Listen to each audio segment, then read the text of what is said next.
وَإِذْ جب اخذ اللہ اخذا بہت دفعہ پڑھ لیا ہے ہم نے، اخذا لیا، اللہ اللہ نے، اخذ اللہ تو اللہ سے لیا، ٹھیک ہے، لاہ اخذ اللہ جب لیا اللہ نے،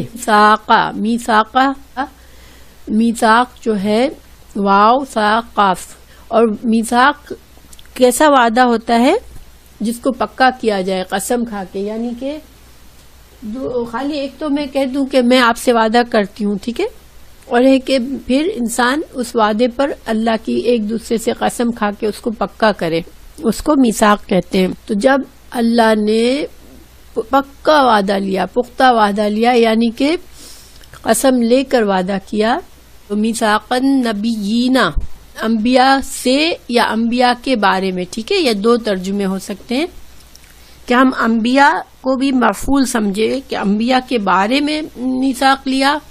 اگر ہم یہ سمجھیں گے تو کیا مطلب ہوگا کہ تمام جو بھی نبی آ رہے تھے، اللہ تعالیٰ نے جتنے انبیاء بھیجے، تو اللہ تعالیٰ کا شروع سے یہ قانون تھا ان نبیوں کے بارے میں کہ وہ اللہ تعالیٰ نے عہد لیا ہوا تھا کتابوں میں، اللہ تعالیٰ نے اپنی کتابوں میں اپنے انبیاء سے یہ وعدہ لیا ہوا تھا کہ لما، البتہ جب، لا جو ہے وہ تاکید کے لیے آتا ہے، بات کو پکا کرنے کے لیے، البتہ جب، آتیتوکم کتاب من سے، کتابن کتاب میں سے، حکمتن اور حکمت میں سے، ثم یعنی یہاں تک کیا ترجمہ ہوا کہ ہم اللہ تعالیٰ نے اس کو یاد کرو جب اللہ نے میثاق لیا، پختہ عہد لیا نبیوں سے یا نبیوں کے بارے میں کہ جب کبھی کیونکہ جو یعنی کہ وجہ بتائی جا رہی کہ میں نے چونکہ یہ کتابیں تم کو دی ہے اور حکمت دی ہے، اور حکمت ہمیشہ انبیاء کے ذریعے ہی سے امت کو پتہ چلتی ہے، یا حکمت اگر ہم انبیاء کے بارے میں سوچے تو اللہ تعالیٰ نے جو ان کو دین کی سمجھ اور فیصلہ دیا ہوا ہوتا ہے، تو اللہ تعالیٰ فرما رہے ہیں کہ چونکہ اب کتاب اور حکمت دی ہے، یعنی کہ تم لوگوں کو علم دے دیا گیا ہے اس وعدے کا بھی، تو میں نے وعدہ لیا ہے تم سے کہ تم جب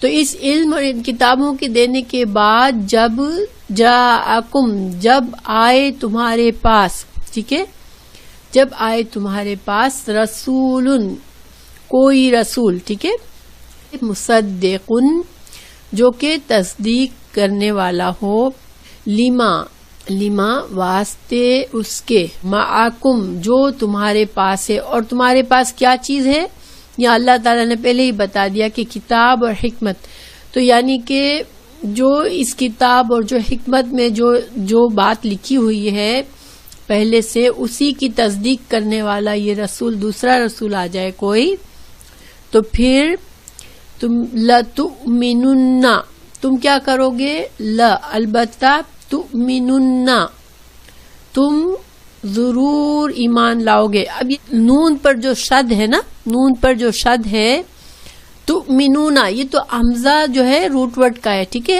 حمزہ میم نون روٹ ورڈ ہے، لتؤمنن یہ نون شد جو ہے جب بھی آتا ہے فعل مضارع پر آتا ہے، یہ پہلی بات، ٹھیک ہے، ماضی پر نہیں آتا، تو جب یہ نون مضارع آئے تو پھر ترجمے میں کیا ہو جاتا ہے، ضرور کا ترجمہ آتا ہے کہ یہ کام ضرور کرو گے تم، البتہ تم ضرور ایمان لاؤ گے۔ لتؤمنن میں کتنی تاکیدیں موجود ہیں، دو، ایک لام تاکید، البتہ ضرور یعنی کہ بہت سخت تاکید کے ساتھ یہ بات کی گئی ہے، اور پہلی تاکید کس میں چیز میں ہے، لام میں ہے۔ جب یہ لام فعل مضارع پر آتا ہے تو یہ تاکید دیتا ہے کہ اس کام کو ضرور کرنا ہے، اور پھر جب نون ارشاد آ گیا تو ڈبل تاکید ہو گئی، البتہ تم ضرور ایمان لاؤ گے، بھی ساتھ اس کے، جب کوئی رسول آئے گا جو تصدیق کرے گا تو تم کیا کرو گے؟ اس پر ایمان لاؤ گے، بھی ساتھ اس کے ایمان لاؤ گے.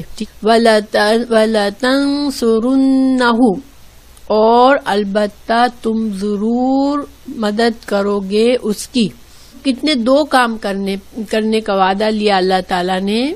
ایک تو جو نبی آئے جو تصدیق کرنے والا ہوگا پچھلے نبی کی، تو پھر پچھلے نبی اور اس کے انبیاء، اگر پچھلا نبی موجود ہے، زندہ ہے اس نبی کے سامنے، تو پھر اس کو بھی اور اس کی امت کو بہرحال ہر صورت میں کیا ہوگا، کیا کرنا ہوگا کہ ضرور ایمان لانا ہوگا. نمبر 1 اس نئے نبی پر، نئے رسول پر، اور نمبر 2 اس کی ضرور مدد کرنی پڑے گی اس کے مشن میں. کیوں کہ جن لوگوں کو بالکل نہیں پتا، جن کے پاس اللہ کی کتاب کبھی آئی نہیں ہے، تو ان کو تم ان تک پیغام پہنچانے کے لیے، ان کو تصدیق کرنے کے لیے کہ ہاں یہ نبی سچا ہے، ہم جانتے ہیں، تو تم کو اس نبی کی مدد کرنی ہے، اس نبی کے مشن میں مدد کرنی ہے. تو یہ بہت پختہ اور عہد لیا گیا تھا. ابھی تک کیا مطلب ہوا کہ اللہ تعالیٰ نے اب بتا رہے ہیں. دیکھیں پچھلی تمام آیات میں ہم نے دیکھا کہ ابھی تک وہی ٹاپک چل رہا ہے، اور یہ بار بار ہمیں یہ بات سامنے آ رہی ہے کہ جو بنی اسرائیل تھے ان کو سب کچھ معلوم تھا، وہ جانتے تھے. تو اب اللہ تعالیٰ نے جب سب کچھ بتا دیا، ان کے تمام جو بھی اعتراضات وہ کرتے تھے دین پر، اللہ نے ان کے جواب دے دیے، اور ان کو حضرت عیسیٰ کی واضح حقیقت بھی بتا دی کہ حضرت عیسیٰ جو تھے وہ اللہ، تم نے اس کو کیسے الہ مان لیا، وہ تو اللہ کے بندے تھے. اب سب کچھ بتا دینے کے بعد اللہ تعالیٰ نے اب ان کے پاس کوئی گنجائش نہیں تھی کہ اب مزید کوئی بہانہ بنائے، کیونکہ اب اللہ تعالیٰ نے اور بھی بتا دیا کہ یہ تو وعدہ لیا گیا تھا، شروع سے یہ اللہ کا طریقہ تھا کہ انبیاء علیہ السلام سے، تمام انبیاء سے یہ وعدہ لیا گیا تھا کہ، اور ظاہری بات ہے کہ جب انبیاء سے ایک وعدہ لیا گیا، اس کا کیا مطلب ہے کہ انبیاء علیہ السلام نے اپنی امتوں سے وعدہ لیا. ٹھیک ہے نا؟ اس لیے کہ کسی بھی نبی پر یہ جائز نہیں ہے کہ وہ بات کو چھپائے. اس کو جو بھی احکامات دیے جاتے ہیں وہ اس کی امت کے لیے دیے جاتے ہیں. تو اللہ تعالیٰ نے اب آخر میں ساری باتیں ہو گئی، سب کچھ، ساری بحث مباحثے ہو گئے، سب کچھ ہو گیا. اب اللہ تعالیٰ نے واضح بھی کر دیا کہ میں نے تو تمام انبیاء سے یہ وعدہ لیا تھا شروع سے کہ وہ اپنی امتوں اور ان کے انبیاء کے ذریعے ان کی امتوں سے بھی وعدہ لیا تھا، کیونکہ ہر نبی نے اپنی امت سے بھی یہی وعدہ لیا، اور ہر کتاب میں بھی یہ وعدہ موجود ہے کہ جب بھی کوئی نبی آئے گا جو بعد میں، تو پھر اس پر ایمان لانا ضروری ہے اور اس کی مدد کرنا ضروری ہے. اور بعض نے اس کا ترجمہ یہ کیا کہ رسول جو ہے یہ الرسول کے معنی میں ہے. تو اگر الرسول کے معنی میں ہوتا تو پھر کیا ترجمہ نکلے گا؟ اگر یہاں پر رسول کی بجائے خاص رسول ہوتا، الرسول ہوتا، تو مطلب محمد صلی اللہ علیہ وسلم جب آئے تو تم تصدیق کرو گے. اور بعض نے یہ کہا کہ یہ خاص رسول کی یہاں پر ضرورت اس لیے نہیں ہے کہ جب اللہ تعالیٰ نے یہ فرما دیا کہ جب کوئی رسول آئے میری طرف سے جو تصدیق کرنے والا ہو، تو پھر تمام پچھلی انبیاء کی امتوں کو کیا کرنا ہوگا؟ اس رسول کی تصدیق کرنی پڑے گی، اس پر ایمان لانا پڑے گا، اس کی مدد کرنی ہوگی. تو پھر خود بخود اس میں رسول اللہ صلی اللہ علیہ وسلم کا میننگ آ جاتا ہے. تو پھر بعض زیادہ صحیح ترجمہ لوگوں نے کیا کہا کہ نہیں، یہ یہاں پر رسول ہی ہے، رسولن ہی ہے، الرسول نہیں ہے. اور چونکہ دیکھیں جب حضرت عیسیٰ علیہ السلام آئے تو وہ بھی تورات کی تصدیق کر رہے تھے نا، تو گویا یہودیوں نے حضرت عیسیٰ علیہ السلام کو نہ مان کر بھی اس آیت کی نافرمانی کی تھی. اس آیت کے ذریعے سے یہودیوں نے پہلی نافرمانی حضرت عیسیٰ علیہ السلام کو نہ مان کر کی. ویسے تو انہوں نے حضرت یحییٰ علیہ السلام کو بھی قتل کیا تھا، لیکن جیسے جو پیغام، جیسے انجیل بھی دی گئی حضرت عیسیٰ علیہ السلام کو، تو انہوں نے اس کا بھی انکار کیا. تو گویا یہودیوں نے یہ جرم خاص طور سے بڑے پیمانے پر 2 دفعہ کیا کہ ایک تو حضرت عیسیٰ علیہ السلام کو نہیں مانا، پھر رسول اللہ صلی اللہ علیہ وسلم کو نہیں مانا. اچھا، عیسائیوں نے جب حضرت عیسیٰ علیہ السلام آئے تو ان کو مان لیا، تو گویا اس وقت وہ مسلمان تھے. ٹھیک ہے نا، حضرت جو بھی عیسائی ہو گئے، جو حضرت عیسیٰ کو جنہوں نے مان لیا وہ اس وقت کے مسلمان تھے. ٹھیک ہے، جس طرح جن لوگوں نے حضرت موسیٰ علیہ السلام کے پیغام کو مان لیا تھا تو وہ اس وقت کیا تھے، وہ مسلمان تھے. اسی طرح جن لوگوں نے حضرت عیسیٰ کو ان کے زمانے میں مان لیا تو وہ مسلمان تھے. تو اب ان سارے لوگوں کو، یہودیوں اور عیسائیوں کے لیے اب کیا ضروری تھی جب محمد صلی اللہ علیہ وسلم آئے کہ وہ ان پر ایمان لاتے اور ان کے دین کو پھیلانے میں، اللہ کے دین کو لوگوں تک پہنچانے میں ان کی مدد کرتے. ان کو پہلے مددگار ہونا ضروری تھا. تو یہ اللہ تعالیٰ یہاں پر واضح بتا رہے ہیں. اور یہ جو ہے دوسری جگہ قرآن میں 2-3 جگہ یہ مفہوم آیا ہے. میں آپ کو ایک اور مثال بتاتی ہوں. یہ ہے سورہ اعراف آیت 156 اور 157. اس کا ترجمہ میں پڑھ کے بتاتی ہوں کہ پس میں اپنی اس رحمت کو ان لوگوں کے لیے لکھ دوں گا. اللہ تعالیٰ نے فرمایا کہ میں اپنی رحمت کو ان لوگوں کے لیے لکھ رکھوں گا جو تقوی اختیار کریں گے، نمبر 1. نمبر 2 زکوٰۃ دیں گے. نمبر 3 ہماری آیتوں پر ایمان لائیں گے. ٹھیک ہے، اور جو آیتوں پر ایمان سے مطلب کیا ہے، وہ لوگ جو اس رسول نبی صلی اللہ علیہ وسلم کی پیروی کریں گے. چونکہ اللہ تعالیٰ کی آیات کیا ہیں، قرآن ہے اور رسول اللہ صلی اللہ علیہ وسلم کے فرمان ہیں. تو جو ان چیزوں پر ایمان لائے گا، زکوٰۃ دے گا، تقوی کرے گا اللہ کا، تو پھر تورات میں اللہ تعالیٰ نے فرمایا، اس آیت میں اللہ تعالیٰ نے فرمایا سورہ اعراف کی آیت میں کہ جس کے بارے میں بنی اسرائیل کو تورات اور انجیل میں لکھا ہوا پاتے ہیں. ٹھیک ہے، تو یعنی کہ یہاں پر کیا بتایا جا رہا ہے کہ تورات اور انجیل میں بنی اسرائیل یہ لکھا ہوا پا رہے ہیں کہ جو لوگ اس نبی صلی اللہ علیہ وسلم کے ذریعے جو آیات آئی اللہ کی، اس پر ایمان لائیں گے، اللہ کا تقوی اختیار کریں گے، زکوٰۃ دیں گے، تو پھر رسول اللہ صلی اللہ علیہ وسلم کی پیروی سے پھر میں کیا شامل ہوگا، اور بھی کہ جو نبی ان کو. اچھا، اب آگے اس آیت میں نبی صلی اللہ علیہ وسلم کی نشانیاں بتائی گئی کہ وہ نبی ایسے ہیں جو کہ ان کو نیکی کا حکم دیتا ہے. یعنی تورات میں یہ لکھا ہوا ہے کہ جب وہ نبی آئے گا تو اس کی صفت کیا ہوگی کہ وہ ان کو نیکی کا حکم دے گا اور ان کے لیے پاکیزہ چیزوں کو حلال ٹھہرائے گا اور ان پر گندی چیزوں کو حرام کرتا ہے. ٹھیک ہے، اور ان پر سے اس بوجھ اور ان پابندیوں کو دور کرتا ہے جو ان پر اب تک رہی ہیں. تو جو لوگ اس نبی محمد صلی اللہ علیہ وسلم پر ایمان لائے، اس کو عزت دی اور اس کی مدد کی، تو اس روشنی کی پیروی کی جو اس پر اتاری گئی، یعنی کہ قرآن کی پیروی کی، تو وہی لوگ فلاح پانے والے ہیں. یہ بیسیکلی ترجمہ میں نے کس آیت کا پڑھا، سورہ اعراف 156-157 کی، جس میں یہاں پر جو وعدہ لکھا گیا ہے اس کا تھوڑا بہت خلاصہ ہے. ٹھیک ہے، یہاں تھوڑا سا کہنا چاہیے کہ جنرل بات میں وعدے کا لکھا گیا ہے، تو اس میں خلاصہ ہے. اس کے علاوہ بھی ایک دو جگہ پر اور بھی اسی وعدے کو ڈیٹیل بتائی گئی ہے کہ تورات اور انجیل میں یہ اس طرح سے لکھا ہوا تھا. تو اب اللہ تعالیٰ فرما رہے ہیں کہ یہ وعدہ لینے کے بعد اللہ نے کیا فرمایا، قالا اقررتم، کیا تم قرار کرتے ہو، کیا تم اقرار کرتے ہو، واخذتم علی ذالکم اسری، اور کیا تم لیتے ہو، اخذتم اخذا کا ترجمہ آپ سب کو آتا ہے، اور اقررتم یہ ہم لوگ اردو میں بھی بولتے ہیں اقرار کرنا ہے نا. تو کیا تم نے اقرار کیا، وَأَخَذْتُمْ، اور تم نے لیا، عَلَى ذَلِكُمْ، اس بات پر. اور عَلَى ذَلِكُمْ، یہ ذَلِكَ سے مطلب کیا ہے، اس میثاق کہ یہ جو میثاق تھا نبی پر ایمان لانے کا، کیا اس میثاق پر تم اقرار کرتے ہو، کیا تم اس پر اس بات کو مانتے ہو، اسری میرا عہد. دیکھیں اسری جو ہوتا ہے نا، اس کا ترجمہ عہد نہیں ہوتا ہے، ٹھیک ہے، لیکن اسری کا مطلب بوجھ ہوتا ہے، اور یا جو آخر میں ہے یہ کس لیے آئی ہے؟ میرے کے لیے آئی ہے.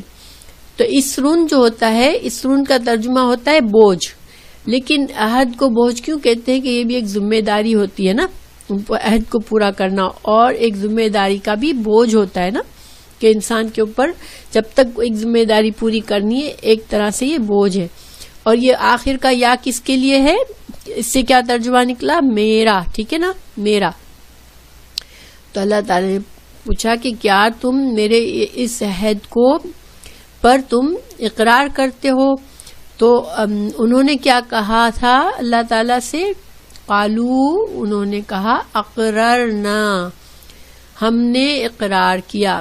ٹھیک ہے، گویا ایک طرح سے قسم لی گئی تھی، اور یہ قسم جو ہے وہ انبیاء سے، اللہ تعالیٰ نے انبیاء سے وحی کے ذریعے لی، اور انبیاء نے اپنی امتوں سے لی، اور اس کا ذکر تورات اور انجیل میں موجود ہے. ٹھیک ہے.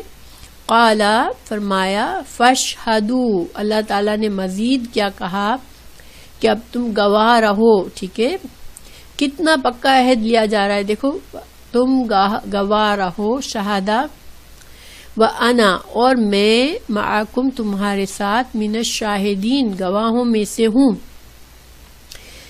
کین یو امیجن کتنا اہمیت اس بات کو اللہ تعالیٰ نے دی ہے، کہ اللہ تعالیٰ نے خالی بس ایک بات کا ذکر نہیں کر دیا، بلکہ مسلسل تکرار کے ساتھ اس وعدے کو پکا کیا.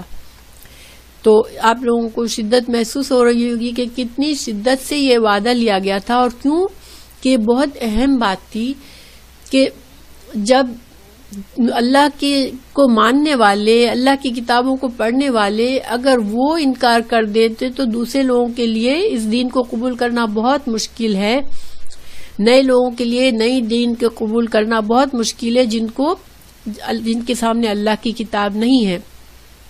تو اس وجہ سے ان کی مدد بہت ضروری تھی دین کو پھیلانے کے لیے. ٹھیک ہے، یہ یہاں پر واضح کیا جا رہا ہے کہ تم لوگوں کے ساتھ اتنی محنت کرنی پڑ رہی ہے.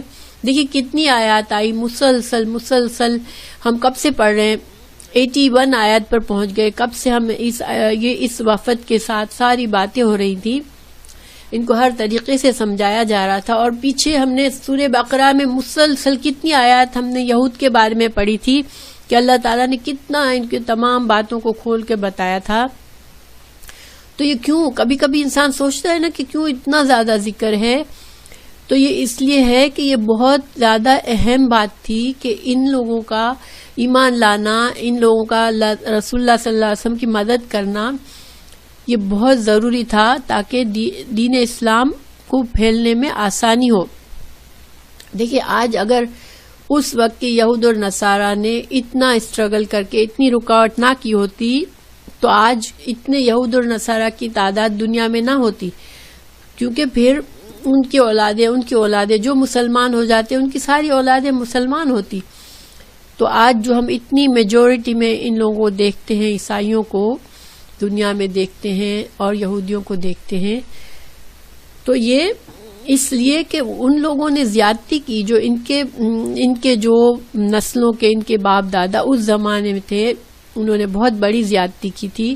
اور اللہ تعالیٰ نے بہت زیادہ قرآن میں ان کو واضح کھول کے سمجھایا، ان کو ڈرایا، ان کو دھمکایا، ان کو وعدے دلایا یاد، تاکہ وہ کسی طرح سے بات کو مان لے، تاکہ اللہ کے اس دین کو پھیلنے میں آسانی ہو، تاکہ آئندہ کی جنریشنز گمراہ نہ ہو. ٹھیک ہے، تو یہ اب اللہ تعالیٰ نے اگلی آیت میں اللہ تعالیٰ بتا رہے ہیں، چونکہ پھر ہم جانتے ہیں کہ انہوں نے تو مانا نہیں تھا نا، تو اللہ تعالیٰ نے فرما دیا اب کہ اتنا کچھ واضح کرنے کے بعد بھی اگر فمن تو جو کوئی، دیکھیں میں نے لاسٹ ٹائم آپ لوگوں کو بتایا تھا کہ واو جب بیچ میں آتا ہے تو اس کا مطلب ہوتا ہے یہ اور وہ، مگر کون پہلے کون بعد میں نہیں ہوتا. ٹھیک ہے، لیکن فا ہوتا ہے نا تو اس میں ایک وقت ایک چیز پہلے ہوتی ہے اور فا کے بعد والی چیز بعد میں ہوتی. تو اللہ تعالیٰ فرما رہے ہیں تو یہاں پر بتایا جا رہا ہے کہ اب اتنی بحث ہو گئی، اتنے مباحثے ہو گئے، اتنی باتیں بتائی گئیں، تمہارے ہر پول کو کھول دیا گیا،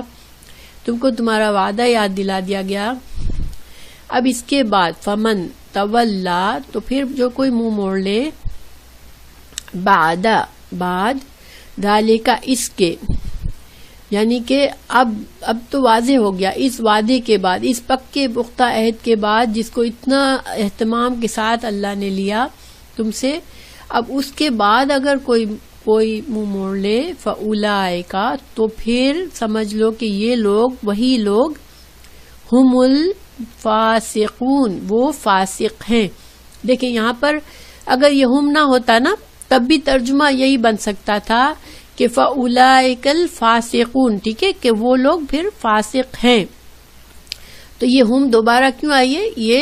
یہ زور دینے کے لیے آئیے کہ یہی لوگ فاسق ہیں. اگر یہاں پر ہم نہ ہوتی تو ترجمہ ہوتا تو یہ لوگ فاسق ہیں، ٹھیک ہے. لیکن فاولئک هم الفاسقون، یعنی کہ یہی وہ لوگ ہیں جو کہ فاسق ہیں. اور یہاں فاسق جو ہے، فاسق کا لفظی ترجمہ ہوتا ہے کبیرہ گناہ گار، ٹھیک ہے. کوئی بڑے گناہ کرنے والے کو بھی فاسق کہا جا سکتا ہے، چھوٹے گناہ کرنے والے کو بھی فاسق کہا جاتا ہے. جو بھی اللہ کے حدود سے باہر نکلتا ہے اس کو فاسق کہا جاتا ہے، ٹھیک ہے. لیکن یہاں پر فاسق جو ہے وہ کفر کے معنی میں ہے، کہ یعنی کہ اللہ تعالیٰ کے واضح انکار کے بعد، جو جیسے کہ شیطان کے بارے میں بھی فسقا، اس نے فسق کیا، تو یہ یہاں پر فاسق اپنے انتہائی معنی میں آیا ہے کہ اتنا بڑا گناہ کیا کہ کافر ہے یہ، ٹھیک ہے. تو یہی لوگ کافر ہیں، حد سے نکلنے والا فاسق ہوتا ہے. تو لیکن چھوٹے گناہ کرنے والے کو بھی فاسق کہہ سکتے ہیں، لیکن یہاں پر یہ ایکسٹریم معنوں میں ہے، اور یہاں پر تاکید کے ساتھ بھی آیا ہے، اور یہ کفر کے معنی میں ہے یہاں پر کہ یہ لوگ کفر کرنے والے، یہ لوگ کافر ہیں. تو اس آیت کا خلاصہ کیا ہوا؟ اس آیت سے یہ مطلب ہے کہ اہل کتاب، یہود و نصارہ اور دیگر جتنے بھی مذہب والے ہیں، تو ان کو ایک تنبیہ ہے یہاں پر کہ محمد صلی اللہ علیہ وسلم کے رسالت کے بعد بھی ان پر ایمان لانے کے بجائے اپنے اپنے مذہب پر قائم رہنا اس عہد کے خلاف ہے جو اللہ تعالیٰ نے نبیوں کے واسطے سے ہر امت سے لیا. اور اس عہد سے انحراف کفر ہے، اور فسق یہاں کفر کے معنی میں، یعنی نبوت محمد صلی اللہ علیہ وسلم سے انکار کرنا جو ہے وہ کفر ہے. اب دیکھیں بہت سے بد نصیب خود کو مسلمان کہتے ہیں، لیکن وہ کیا کہتے ہیں کہ میں صرف قرآن کو مانتا ہوں، مجھے حدیث بڑے پراؤڈلی کہتے ہیں کہ میں حدیث کو نہیں مانتا، یہ حکم صرف حدیث سے ہے، اور بڑے اس سے کہتے ہیں کہ نہیں یہ تو صرف حدیث سے ہے نا. مطلب ان کا مطلب یہ ہوتا ہے کہ اس کو ہمیں ضرورت نہیں ہے ماننے کا، ہم نے قرآن کو مان لیا ہے. تو کیا یہ کہنا جائز ہوا پھر اس آیت کے لحاظ؟ نہیں، اس لیے کہ قرآن بھی تو محمد صلی اللہ علیہ وسلم نے ہی ہم کو بتایا پڑھ کے. تو اگر تم آپ صلی اللہ علیہ وسلم کی فرمان سے انکار کرتے ہو تو پھر اس کا مطلب ہے تم قرآن کا بھی انکار کرتے ہو. پھر قرآن اٹسیلف مسلسل کہہ رہا ہے کہ رسول صلی اللہ علیہ وسلم کی اطاعت کرنی ہے، پیروی کرنی ہے، تو تم پھر قرآن کو ماننے کا دعویٰ بھی پھر غلط ہے، ٹھیک ہے. تو یہی مطلب ہوا کہ یہاں پر جو بھی اگر خود کو مسلمان سمجھتا ہے، اللہ کا فرما بردار سمجھتا ہے، یہودی بھی کہتا ہے میں جو ہوں اللہ کا فرما بردار ہوں، میں اللہ کو مانتا ہوں، عیسائی کہتا ہے میں اللہ کو مانتا ہوں، لیکن یہ اصل میں صرف زبان سے ماننا ہے، کیونکہ اللہ کا جو حکم ہے واضح شروع سے، جو اللہ کا طریقہ ہے کہ نہیں ایک ہی دین ہے، شروع سے میں نے ایک ہی دین بنایا ہے. اللہ تعالیٰ نے یہ ہزاروں دین نہیں بنائے جو آج دنیا میں قائم ہے، اللہ نے ایک ہی دین بنایا. اور ظاہری بات ہے اللہ تعالیٰ کیوں اتنے سارے دین بنائے گا، اللہ تعالیٰ کیوں انسانوں کو لڑائے گا دنیا میں اتنے سارے دین بنا کے. تو اللہ نے تو شروع سے ایک دین بنایا، اور یہ اللہ نے تمام انبیاء کو بھی اسی وجہ سے عہد لے کر بھیجا کہ تاکہ جن لوگوں جو بھی اس کو مانیں گے نبی کو، تو پھر وہ اللہ کے اسی اصل دین پر قائم رہیں گے، ٹھیک ہے. تو اب اللہ تعالیٰ آگے فرما رہے ہیں افغیر دین اللہ یبغون، کیا بھلا غیرہ سوائے، یا کتنے الفاظ ہو گئے یہاں پر؟ افغیرہ میں کتنے الفاظ ہیں؟ 3 ماشاءاللہ. حمزہ جو ہے وہ سوالیہ ہے. کیا بھلا غیر دین اللہ ہے، کیا اللہ کے دین کے علاوہ؟ ٹھیک ہے، یہاں پر بڑے تعجب سے بات کی جا رہی ہے کہ یہ کتنی عجیب بات کر رہے ہیں یہ لوگ، کہ کہتے ہیں خود کو کہ ہم دین اللہ کو مانتے ہیں، لیکن کیا اللہ کا دین تو یہی ہے کہ تم تمام انبیاء کے ایک ہی میسج ہے، تو پھر تم کیا اللہ کے دین کے علاوہ یبغون تم چاہتے ہو؟ اور یبغون باغایا بغی چاہنا، یہ ہم نے پہلے بہت دفعہ پڑھا ہے نا، یبغون بغایا، تو کیا تم چاہنا، کسی چیز کی خواہش رکھنا، چاہنا، تو کیا تم اللہ کے دین کے علاوہ کوئی اور دین چاہتے ہو؟ وَلَهُ، اور وہ یہ جو ہے نا اور کا نہیں ہے، یہ ہے حال بتانے کا ہے. میں نے بتایا تھا نا کہ واو کبھی کبھی حال بتاتا ہے. تو اصل کائنات کی سب چیزوں کا حال کیا ہے کہ لہو اللہ کے لیے، ٹھیک ہے، اسلم وہ تابع دار ہے، تابع فرمان ہے، اللہ کے فرما بردار ہے. من جو فی السماوات، جو آسمانوں میں ہے، اور سماوات کی واحد کیا ہوگی؟ السماء، تو جو آسمانوں میں ہے، والارض، اور جو زمین میں ہے. تو کیا تم اللہ کے دین کے علاوہ کوئی اور دین چاہتے ہو؟ جبکہ حال یہ ہے تمام کائنات کا کہ اللہ کے لیے جو بھی کوئی دنیا اور زمین اور آسمان کے درمیان جو بھی چیز ہے وہ کیا ہے؟ اللہ کی فرما بردار ہے. اسلم، اللہ کے لیے تابع فرمان ہے. طوعاً خوشی سے، وکرہن ناخوشی سے، وإلیہ، اور اسی کی طرف ہے، یرجعون، وہ سب لوٹائے جائیں گے. تو یہاں پر طوعاً اور کرہن، تو کائنات کی باقی تمام چیزیں خوشی سے ہی اللہ کی فرما بردار ہے، ان کو کوئی زبردستی نہیں ہے. لیکن کرہن میں کون آتا ہے پھر؟ کہ دیکھیں جو کافر اور نافرما بردار اللہ کے نافرمان لوگ ہیں، تو وہ بھی ایکچولی ان کی اپنی باڈی بھی اللہ ہی کی فرما بردار ہے. دیکھیں ان کی سانس بھی اس وقت آتی ہے جب اللہ اس کو اجازت دیتا ہے. تو یہ چاہے وہ خود نافرمان ہیں، لیکن وہ ایک ایک سانس کے لیے اللہ کے محتاج ہے. ان کے جسم میں خون اسی وقت دوڑ سکتا ہے، ان کے جسم میں خون وہی جب دوڑے گا جب اللہ اس کو اجازت دے گا. گویا کہ ان کی اپنی باڈی جو ہے وہ خود ان کے اپنے کنٹرول میں نہیں ہے، وہ بھی اللہ ہی کی فرما بردار ہے. اور ویسے بھی دیکھیں نافرمان جو لوگ ہوتے ہیں وہ گناہ کرتے ہیں، تو وہ اسی حد تک غلط کام ہو سکتا ہے جب تک اللہ اجازت دے. ٹھیک ہے، یعنی کوئی محنت کر لے، کتنی بھی محنت کر لے غلط کام کرنے کے لیے، تو اس کو گناہ تو ملے گا اس کی کوشش کا، اس لیے کہ وہ گناہ کی کوشش کر رہا ہے. لیکن اگر اللہ تعالیٰ نہیں چاہتے تو وہ کامیاب نہیں ہو سکتا اپنے کام میں. تو گویا کہ انسان جو ہے صرف جو اللہ تعالیٰ نے جو اختیار دیا ہے انسانوں کو اپنی مرضی چلانے کا، وہ بھی ایک بہت لمیٹڈ اختیار ہے. یعنی کہ ہم کو مکمل اختیار ہے کہ ہم بالکل اللہ کے محتاج نہیں ہے. جو کافر ہیں، جو نافرمان ہیں، وہ اللہ کے محتاج نہیں ہے، ایسا نہیں ہے. ہر انسان، ہر مخلوق اللہ کی محتاج ہے مکمل طور پر.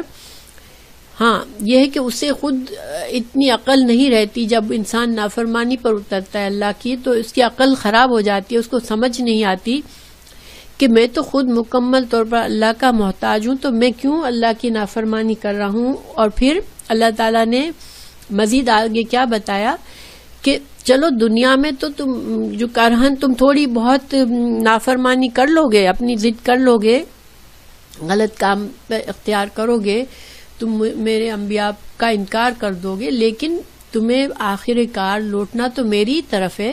تو پھر تم کو سزا بھی بھگتنی پڑے گی تمہارے اس کی، تم نے جو چوز کیا پھر تم اس کی اس کی سزا بھی اللہ کے قوانین کو توڑنے کا تم کو بدلہ پھر آخرت میں ملے گا. تو یہاں پر خلاصہ کیا ہوا اس آیت کا؟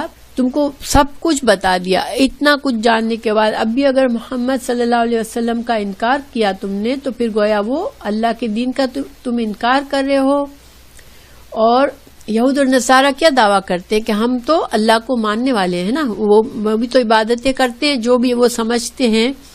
یعنی جو بہت ریلیجس یہود اور نصارہ ہے وہ تو اپنے طریقے سے تو عبادت کرتے ہیں، اپنے طریقے سے حلال حرام جو سمجھتے ہیں وہ فالو کرتے ہیں. بالکل آزاد ایک کافر کی طرح تو نہیں رہتے نا، کہ کافر تو بالکل آزاد ہے لیکن یہ کسی نہ کسی حد تک اپنے آپ کو پابند سمجھتے ہیں. تو وہ سمجھتے ہیں کہ ہم اللہ کے دین پر ہیں، ٹھیک ہے. لیکن یہاں پر ان کے اس عقیدے کا انکار ہو گیا ان آیات میں کہ نہیں، تم اللہ کا دین تو جو ہے وہ یہ تھا کہ تم کو ہر نبی کو ماننا تھا، جو بھی اللہ کا نبی تھا. تم اللہ کے انبیاء کو انکار کر کے پھر تم یہ سمجھتے ہو کہ تم اللہ کے فرما بردار ہو، تو یہ بات صحیح نہیں ہے، یہ نہیں مانی جائے گی. گویا اب جو بھی شخص دین محمد صلی اللہ علیہ وسلم سے اعراض برتے گا تو گویا اس نے اللہ کے دین کے علاوہ کسی دوسرے دین کا طلبگار ہے وہ. اب دیکھیں آسمان اور زمین کی تمام چیز جو ہے وہ اللہ تعالیٰ کی فرما بردار ہے. تو ان پوری آیت کا خلاصہ کہ اللہ ہی خالق ہے اور جتنے بھی مخلوق ہے سب کو اصل ضروری کیا ہے کہ وہ اللہ کے فرما بردار بن کے رہیں.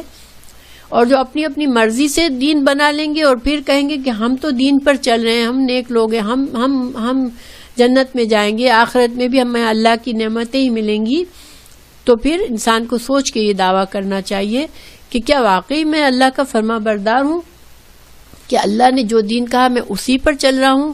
ورنہ تو یہ انسان کی صرف خام خیالی ہے کہ انسان سوچے کہ میں جو ہوں وہ کامیاب ہونے والا ہوں. ٹھیک ہے، کہ کامیابی کا جو انحصار ہے وہ اللہ کی مرضی پر ہے. پھر اب اگلی آیت میں اللہ تعالیٰ نے اب کیا کہا کہ چونکہ یہ یہود اور نصارہ نے تو جو کیا وہ کیا، اب مسلمانوں سے بات کی جا رہی ہے. قل کہہ دیجئے آمنا ہم تو ایمان لائے اللہ پر، وما انزلا اور جو نازل کیا گیا، علینا ہم پر، وما اور جو انزلا نازل کیا گیا، علی ابراہیم علیہ السلام پر، و اسماعیل علیہ السلام پر، و اسحاق اور اسحاق پر، و یعقوب اور یعقوب پر، والاسباط. اسباط کون ہوتے ہیں؟ یا یہ اسی سیم سملر آیت ہم پڑھ چکے ہیں سورہ بقرہ میں.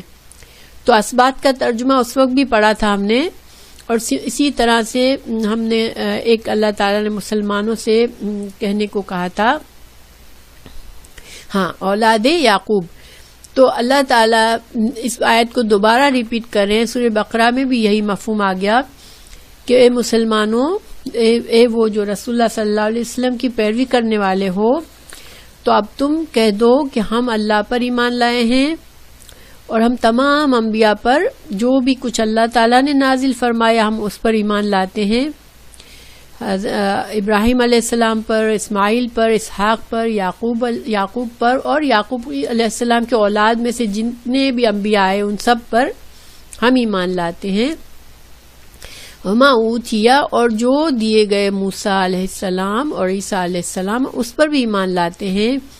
والنبیون اور اللہ کے جتنے بھی نبی آئے، ٹھیک ہے، بہت سے انبیاء کا ذکر اللہ نے نہیں کہا قرآن میں اور بہت سو کا کیا، تو جن کا ذکر آیا جن کا نہیں آیا، مگر ہم یہ مانتے ہیں کہ جو اللہ تعالیٰ نے کی طرف سے اللہ نے نبی جو بھی بھیجے وہ اللہ کے نبی تھے، اور وہ اللہ نے بندوں کی ہدایت کے لیے بھیجے تھے. تو پھر لا نفرق نہیں ہم فرق کرتے بین احد منہم، تو ہم ان کے میسج کے لحاظ سے ہم ان پر کوئی فرق نہیں کرتے کہ سب کے سب توحید کا میسج لے کر آئے تھے، اللہ کی عبادت کے لیے بندوں سے حکم دے رہے تھے. اس میں ہم کوئی اعتراض نہیں کرتے، ہم کوئی فرق نہیں کرتے، ہم سب کی عزت کرتے ہیں، سب اللہ کے چنے ہوئے بندے تھے. ٹھیک ہے، لیکن ویسے ہم جانتے ہیں کہ اب ہم کس کی شریعت پر ہم کو چلنا ہے. کیا ہم ان انبیاء کی شریعت پر چل رہے ہیں؟ ہم کس کی شریعت پر چل رہے ہیں؟ رسول اللہ صلی اللہ علیہ وسلم کی شریعت پر چل رہے ہیں، ٹھیک ہے؟